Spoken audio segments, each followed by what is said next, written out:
अब दोस्तों बात करते हैं कि भारतीय संविधान के बारे में कुछ महत्वपूर्ण बातों को भी देखते हैं और यहां से कई बार आपके एग्जाम में डायरेक्ट क्वेश्चंस पूछ लिए जाते हैं। जैसे दोस्तों अगर मैं बात करूं कि भारतीय संविधान को बनाने में लगभग 60 देशों के संविधान का अध्ययन किया गया। और 60 देशों के संविधान का क्यों अध्ययन किया गया? क्योंकि एक ऐसा संविधान तैयार किया जा सके जो किसी भी परिस्थिति में विफल ना हो। तो इसलिए 60 देशों के संविधान का अध्ययन किया गया कि एक ऐसा संविधान तैयार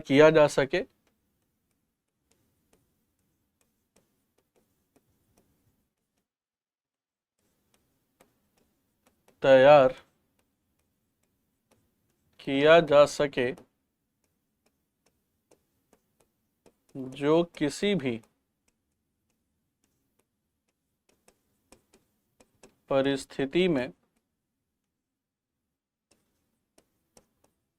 विफल ना हो। तो एक ऐसा संविधान तैयार किया जा सके जो किसी भी परिस्थिति में विफल ना हो, तो वैसा इस वजह से 60 देशों के संविधान का अध्ययन किया गया ताकि एक ऐसा संविधान तैयार हो जो किसी भी परिस्थिति में विफल ना हो सके। और संविधान के दोस्तों निर्माण में जो कुल खर्च आता है वो तकरीबन 64 लाख रुपए का आता है। तो उस समय के हिसाब से बड़ा भारी भरकम और बड़ा महंगा संविधान भी था कि आप बात कर रहे हैं 1947 से लेकर के 1950 तक के पीरियड की, और उस समय आपका 1946 से लेकर के 50 तक के पीरियड की बात कर रहे हैं, और उस समय 64 लाख रुपए खर्च होना तो ये बड़ा रकम है। 1946 में संविधान सभा की बैठक शुरू हुई और फाइनली जो संविधान लागू हुआ वो 26 जनवरी 1950 को लागू हुआ। तो इस समय ये बहुत बड़ी रकम थी। अब दोस्तों जिस समय संविधान बना उस समय तो कोई हमारे पास प्रिंटर कोई कंप्यूटर वगैरह था नहीं जिस पर पूरी की पूरी संविधान को प्रॉपरली ड्राफ्ट किया जाए, अच्छे से तैयार किया जाए। तो उस समय जो काम होता था वो हाथ से होता था। तो दोस्तों जो मूल संविधान है, ध्यान रखिएगा कि ये जो मूल संविधान है वो है इंग्लिश में। तो जो मूल संविधान है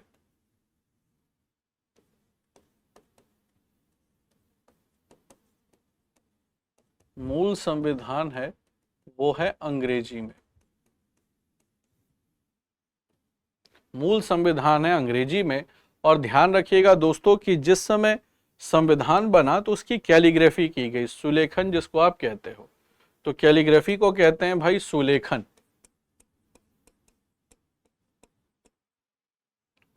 तो जो हिंदी का इंग्लिश का सुलेखन किया वो किया प्रेम बिहारी रायजादा ने।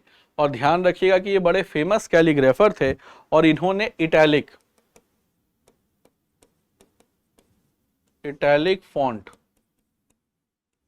में संविधान का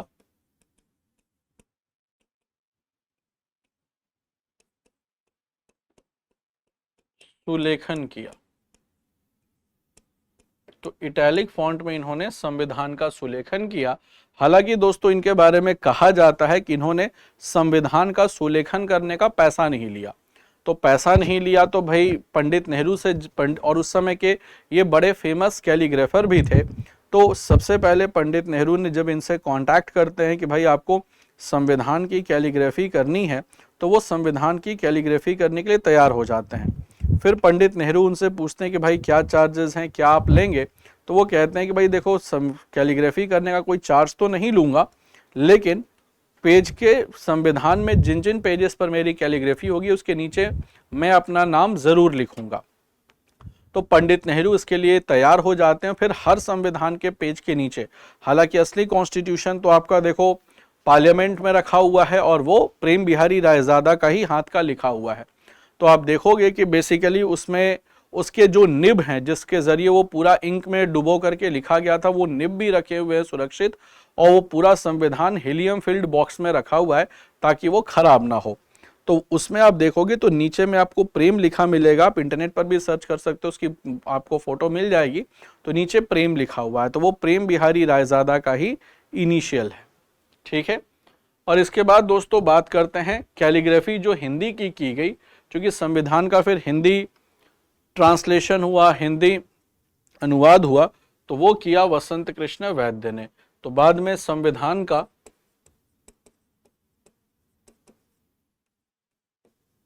हिंदी अनुवाद हुआ और वो किया वसंत कृष्ण वैद्य ने। हालांकि दोस्तों इन्होंने कितना पैसा लिया इसको करने का, इसके बारे में कोई विशेष जानकारी उपलब्ध नहीं होती है। और जो पृष्ठों का जो बॉर्डर है या वो डिजाइन किया नंदलाल बोस और बिहोहर राम मनोहर सिन्हा ने। तो जो बॉर्डर ऑफ द पेजेस हैं, जैसे मान लीजिए जिस पेज में लिखा गया तो उस पेज का बॉर्डर डिजाइन किया गया, डिजाइनिंग की गई, तो वो डिजाइन किया नंदलाल बोस ने, जो कि शांति निकेतन के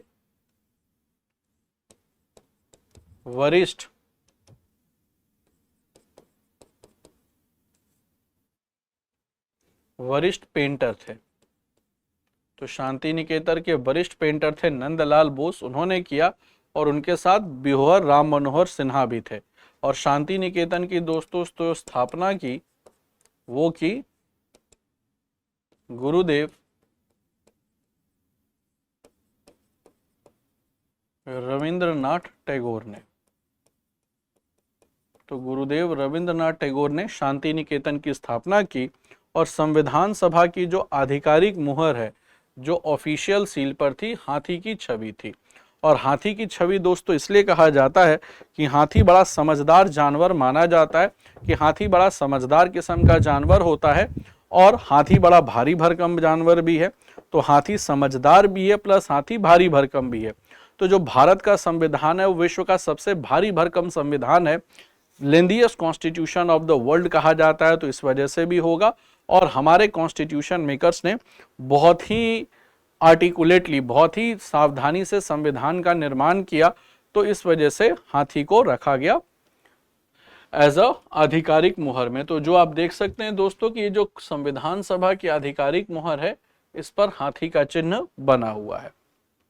तो संविधान सभा की आधिकारिक मुहर पर हाथी का चिन्ह बना हुआ है।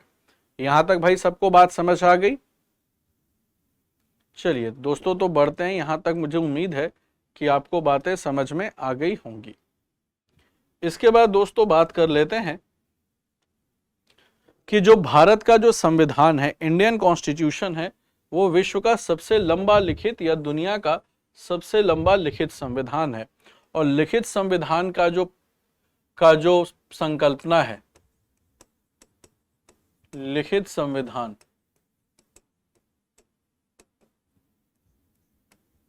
की जो संकल्पना है वो हमने ली है अमेरिका से। तो लिखित संविधान की संकल्पना जो है वो लिया हुआ है अमेरिका से, तो लिखित संविधान की संकल्पना हमने ली अमेरिका से। और लिखित संविधान के बारे में दोस्तों मैंने बताया भी है कि वह संविधान जहां विभिन्न संवैधानिक प्रावधान जो है वो सिस्टमेटिकली अरेंज्ड हैं, यानी व्यवस्थित क्रम में है। तो वह संविधान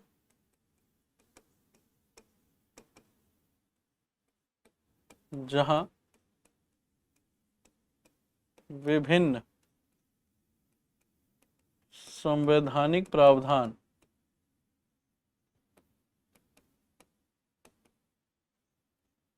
व्यवस्थित क्रम में हैं, व्यवस्थित हैं, उन्हीं को कहा जाता है लिखित संविधान। तो भारत का सबसे लंबा लिखित संविधान भी है। और संविधान दोस्तों बनकर के कब तैयार हुआ? तो संविधान बनकर के तैयार हुआ 26 नवंबर को। तो ये ध्यान रखिएगा कि संविधान जो है वो बनकर तैयार हो गया 26 नवंबर को, 26 नवंबर 1949 को। और ये आंशिक रूप से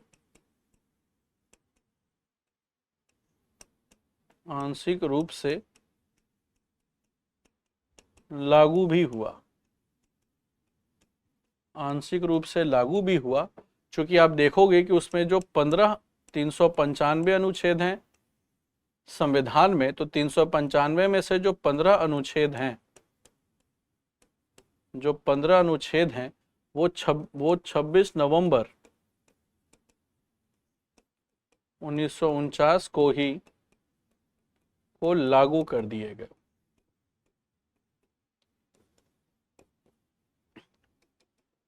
26 नवंबर 1949 को ही लागू कर दिए गए।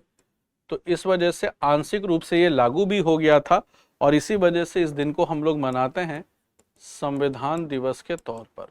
तो इस दिन को संविधान दिवस के तौर पर मनाया भी जाता है।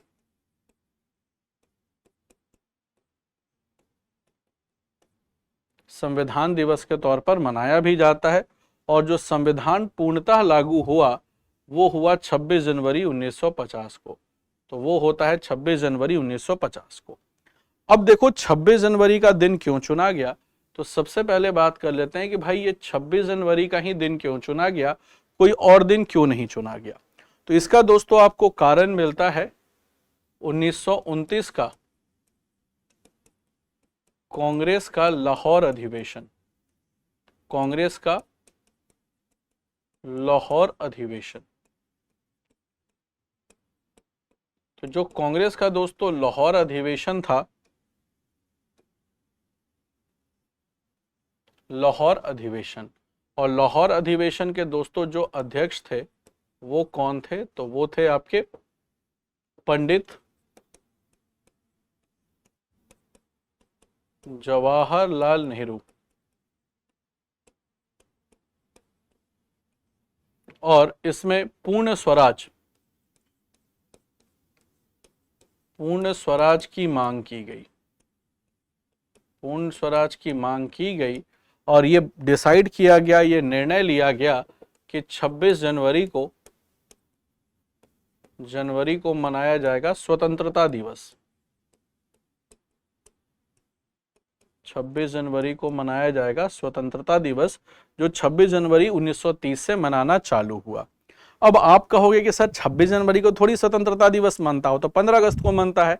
तो दोस्तों ये जो स्वतंत्रता दिवस था, जो 26 जनवरी को कांग्रेस के द्वारा मनाया गया, ये एक सांकेतिक स्वतंत्रता दिवस था कि एक दिन ऐसा जरूर आएगा जब भारत ब्रिटिश चुंगल से आजाद होगा। तो ये एक सांकेतिक स्वतंत्रता दिवस था, एक सिंबॉलिक इंडिपेंडेंस डे था कि एक दिन ऐसा जरूर होगा कि भारत ब्रिटिश हुकूमत से या ब्रिटिश से आजाद हो जाएगा। तो उस दिन इसको इसी पर्पस में मनाया गया, एक सांकेतिक स्वतंत्रता दिवस के रूप में मनाया गया कि एक दिन ऐसा जरूर होगा कि भारत ब्रिटिश कब्जे से आजाद होगा। हालांकि दोस्तों भारत तो आजाद हो गया 15 अगस्त को, तो कहा गया कि जो 26 जनवरी होगा उसे हम मनाएंगे कैसे, तो उसे हम मनाएंगे इसी दिन, हम अपना भारत का संविधान पूरे देश में लागू कर देते हैं। तो इसी जगह से 26 जनवरी का दिन चुना गया, क्योंकि इसको जोड़ा गया डायरेक्टली पूर्ण स्वराज से, कि पूर्ण स्वराज की मांग से, जिसको कहते हैं प्रोक्लेमेशन ऑफ पूर्ण स्वराज। ठीक है, तो इस वजह से 26 जनवरी को संविधान पूरे भारत में लागू हो गया। तो इस दिन संविधान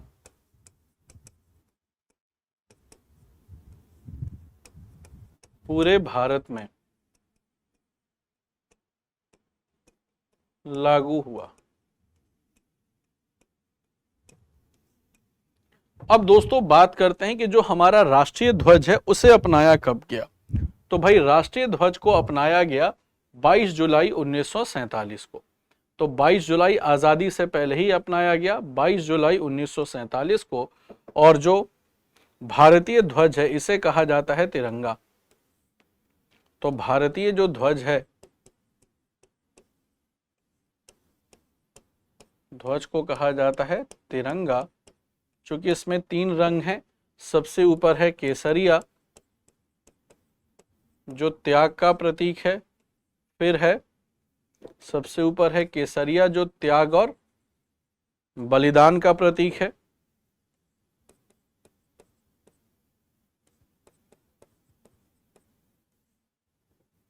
दूसरा है सफेद जो शांति का प्रतीक है, और तीसरा है वो है हरा जो समृद्धि का प्रतीक है। और बीच में इसको दोस्तों इसका जो अनुपात है लेंथ इज टू ब्रेड्थ यानी लंबाई इज टू चौड़ाई का, वो 3:2 है। तो जो लेंथ इज टू ब्रेड्थ है दोस्तों नेशनल फ्लैग का, वो 3:2 है। इसको याद रखिएगा कि लंबाई चौड़ाई का अनुपात 3:2 है। ये याद रखिए, कई बार चौड़ाई लंबाई लिख देता है 3:2, तो वो गलत है। लंबाई चौड़ाई का अनुपात 3:2 है। और साथ ही साथ देखिएगा कि इसमें एक नीले कलर का, नीले रंग का अशोक चक्र है, जो अशोक के सारनाथ स्तंभ से लिया गया है। और ध्यान रखिएगा कि इसमें 24 तीलियां हैं, तो इसमें टोटल 24 स्पोक्स हैं, तो 24 तीलियां हैं। साथ ही साथ दोस्तों जो राष्ट्रगान है हमारा जन गण मन अधिनायक जय है, इसको अपनाया गया 24 जनवरी 1950 को।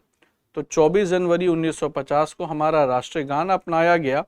और इसके जो रचयिता हैं आप सब जानते हैं कि जो राष्ट्रगान लिखा वो हमारा लिखा है, तो इसके जो रचयिता हैं वो हैं गुरुदेव रविंद्रनाथ टैगोर। और इसको गाने में लगता है 52 सेकंड। गाने में इसको 52 सेकंड लगता है। और ये भी दोस्तों ध्यान रखिएगा कि गाने में 52 सेकंड लगता है। और रविंद्रनाथ टैगोर ने बांग्लादेश का भी राष्ट्रगान लिखा है। तो गुरुदेव रविंद्रनाथ टैगोर ने भी बांग्लादेश का राष्ट्रगान